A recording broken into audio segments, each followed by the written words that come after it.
అంతర్జాతీయ అంతరిక్ష కేంద్రంలోకి వ్యోమగాములను పంపించి అక్కడ పలు ప్రయోగాలను చేయించడానికి అమెరికాకు చెందిన వాణిజ్య అంతరిక్ష సంస్థ axiom space, NASA, SpaceX, ISRO, ఐరోపా అంతరిక్ష సంస్థ ఈఎస్ఐ భాగస్వామ్యంతో ఈ ప్రయోగాన్ని చేపట్టింది. దీర్ఘకాలం పాటు చేపట్టే రోదసి యాత్రలో వ్యోమగాముల శారీరక మార్పులపై ప్రధానంగా ఈ మిషన్లో రీసెర్చ్ చేయనున్నారు. రోదసి యాత్రల సమయంలో కండరాలు, గుండె రక్తనాళాలను, రోగనిరోధక శక్తిపై కలిగే ప్రభావాలు ఇలా 60కి పైగా శాస్త్రీయ ప్రయోగాలను చేయనున్నారు. ఎలాన్ మస్క్ చెందిన స్పేస్ఎక్స్ సంస్థ ఫాల్కన్ 9 రాకెట్ను అభివృద్ధి చేసింది. ఇది పునర్వినియోగ రాకెట్, అంటే వ్యోమనౌకను నిర్ణీత కక్షలో ప్రవేశపెట్టి తిరిగి భూమి మీదకు వచ్చి సురక్షితంగా ల్యాండింగ్ అవుతుంది. తర్వాత ప్రయోగాలకు ఉపయోగించుకోవచ్చు. Liquid oxygen rocket grade kerosene ను ఇంధనంగా తీసుకొని 9 మెరీన్ల ఇంజన్తో నింగిలోకి దూసుకెళ్లింది. 20 మీటర్ల పొడవు కలిగిన ఈ రాకెట్ మొత్తం బరువు 5,49,054 కిలోలుగా ఉంటుంది. డ్రాగన్ స్పేస్ క్రాఫ్ట్ ను కూడా స్పేస్ఎక్స్ సంస్థనే అభివృద్ధి చేసింది. ఈ స్పేస్ క్రాఫ్ట్ లో గ్రీన్ పెరిటా క్యాప్సూల్స్ ఏర్పాటు చేశారు. శుభాన్స్ బృందం ప్రయాణిస్తుంది ఇందులోనే. ఈ స్పేస్ క్రాఫ్ట్ లో లైఫ్ సపోర్టింగ్ వ్యవస్థ, టచ్ స్క్రీన్స్, కంట్రోల్స్, ఆహార పానీయాలు వంటివి ఉంటాయి. భూమి మీద సురక్షితంగా ల్యాండ్ కావడానికి, సముద్ర ఉపరితలం మీద దిగడానికి ఓషన్ స్ప్లాష్ డౌన్ రికవరీ వ్యవస్థలు ఉంటాయి.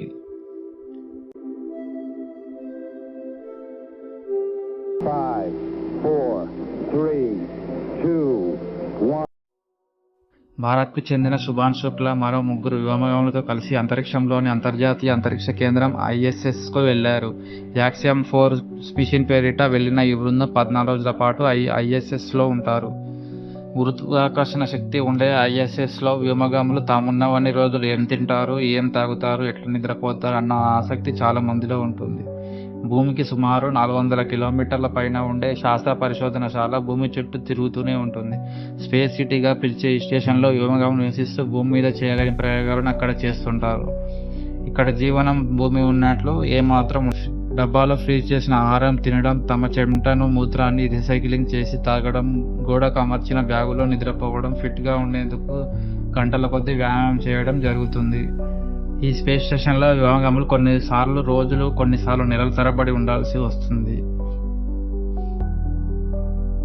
భూమికి 400 కిలోమీటర్ల ఎత్తులో ఉన్న ISSలో ఈ 4 వ్యోమగాములు 14 రోజుల పాటు ఉండనున్నారు. ISSను చేరుకునేడానికి 28 గంటల పాటు ప్రయాణించి ఉన్నారు.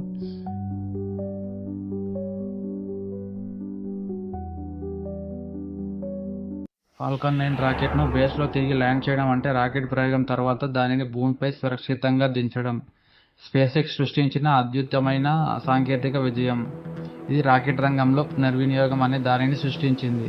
ఒకే రాకెట్ను పునర్వినియోగించడం ద్వారా $1,00,000 ఖర్చును ఆదా చేయగలుగుతున్నారు. ఇది మానవ అంతరిక్ష ప్రయోగాల నుంచి విక్షేపణ వరకు వ్యయం తగ్గించే మార్గం.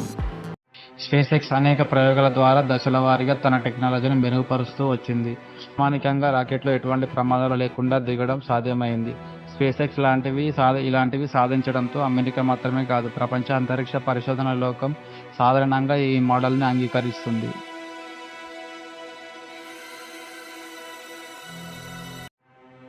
డ్రాగన్ క్యాప్సూల్స్ అనేవి అంతరిక్షంలోకి వస్తువులు, వ్యోమగాములు మరియు వస్తువులను తిరిగి భూమికి తీసుకురావడానికి ఉపయోగిస్తారు. ఇది మానవులు లేకుండా అంతరిక్షానికి సరుకులు, ప్రయోగ సామాగ్రి పంపేందుకు ఉపయోగిస్తారు. ముఖ్యంగా ఇది ఇంటర్నేషనల్ స్పేస్ స్టేషన్కు సరఫరా కోసం వినియోగిస్తారు. దీనిని వ్యోమగాములను పంపేందుకు రూపొందించారు. ఇది నాసా సహకారంతో స్పేస్ఎక్స్ అభివృద్ధి చేసినది. దీన్ని తయారు చేసింది ఎలాన్ మస్క్ స్థాపించిన స్పేస్ఎక్స్ సంస్థ. ఒకేసారి ప్రయోగించి తిరిగి భూమికి వచ్చి మరలా ఉపయోగించవచ్చు. అంతరిక్ష ప్రయాణం ఖర్చు తగ్గించడంలో విప్లవాత్మక మార్పులు తీసుకొచ్చింది. ఇందులో టచ్ స్క్రీన్ ఆధారిత ఆటోమేటిక్ డాకింగ్ వ్యవస్థ వంటి ఆధునిక సదుపాయాలు ఉన్నాయి. ఇది భవిష్యత్తులో మానవులను చంద్రుడు, మార్స్ వంటి గ్రహాలకు పంపేందుకు డ్రాగన్ టెక్నాలజీని ఆధారంగా తీసుకుంటున్నారు. అక్కడ వ్యాపార వ్యోమగాముల ప్రయాణానికి ఇది కూడా కీలకం అవుతుంది.